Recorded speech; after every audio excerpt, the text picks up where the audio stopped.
চৈত্র মাস পড়তেই উল্টো পুরাণ সন্দেশখালীতে শেখ শাহজাহানের নামাঙ্কিত মার্কেটে উঠল বিজেপির পতাকা। সন্দেশখালী কাণ্ডের পর সন্দেশখালীর বেতাজ বাদশাহ অপসারিত জেলা পরিষদের মৎস্য ও প্রাণী সম্পদ দপ্তরের কর্মাধ্যক্ষ শেখ শাহজাহানের নামাঙ্কিত মার্কেটে বিজেপির দলীয় পতাকা লাগিয়ে এক প্রকার দখল নিল বিজেপি নেতাকর্মীরা। শেখ শাহজাহান বর্তমানে সিবিআই এর হেফাজতে। সন্দেশখালী 1 নম্বর ব্লকের সরবেরিয়া বাজারে শেখ শাহজাহানের বিশাল এক মার্কেট রয়েছে। সেই মার্কেটে তৃণমূলের পতাকা খুলে লাগিয়ে দেওয়া হলো বিজেপি পতাকা। তা দেখে হতবাক স্থানীয় বাসিন্দারা। সামনে লোকসভা ভোট, সেই ভোটের আগে বিজেপি নিজেদের মাটি শক্ত করতে মরিয়া চেষ্টা করছে। 2013 সালের পর সন্দেশখালী জুড়ে কোনো বিরোধী দল সাহস করে পতাকা লাগাতে পারেনি। এই প্রথম ওই এলাকায় অর্থাৎ সন্দেশখালীর বাগ শেখ শাহজাহানের ডেরায় ঢুকে একাধিক জায়গায় বিজেপির দলীয় পতাকা টানানো হলো।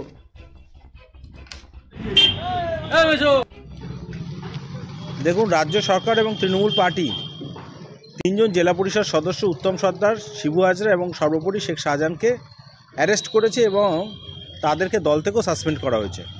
সন্দেশখালীতে যেটুকু ভুলভ্রান্তি হয়েছে সেই ভুলভ্রান্তিগুলো থেকে আমরা শিক্ষা নিয়ে আমরা নতুন করে সন্দেশখালীতে শান্তির পক্ষে আমরা একটা বাতাবরণ তৈরি করার চেষ্টা করছিলাম, কিন্তু ইতিমধ্যেই ভারতীয় জনতা পার্টি যে উচ্ছৃঙ্খল নৈরাজ্য করার চেষ্টা করছে, একটা অশান্ত পরিবেশ করার চেষ্টা করছে, সেটা কিন্তু বাংলার মানুষের কাছে আবার নতুন করে প্রমাণিত হয়ে যাচ্ছে।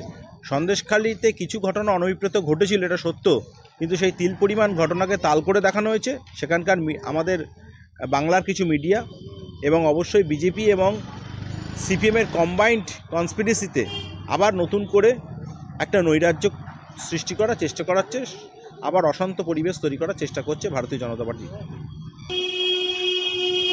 শেখ শাহজাহানের যে একদম ঠিক তাই। আপনারা দেখেছেন যে বিগত 10 থেকে 12 বছর, এই 10-12 বছরে সরবেরিয়া বাজারে কোনো দল তাদের পতাকা লাগাতে পারেনি। গতকাল ভারতীয় জনতা পার্টি অর্থাৎ বিজেপিরা এই শেখ শাহজাহান মার্কেট, সরবেরিয়া মার্কেট লাগোয়া সমস্ত জায়গায় পতাকা লাগিয়েছে।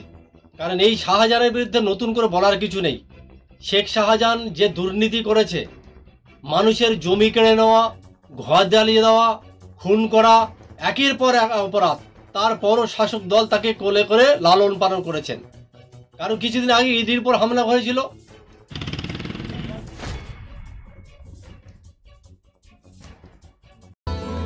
হোটেল পোদ্দার রেসিডেন্সি এই প্রথম কোচবিহারের 3 স্টার ক্যাটাগরি হোটেল। থাকা ও খাওয়ার সুবন্দোবস্ত, সুইমিং পুল, কার পার্কিং, রয়েছে 2 রকমের conference hall, family restaurant, rooftop restaurant.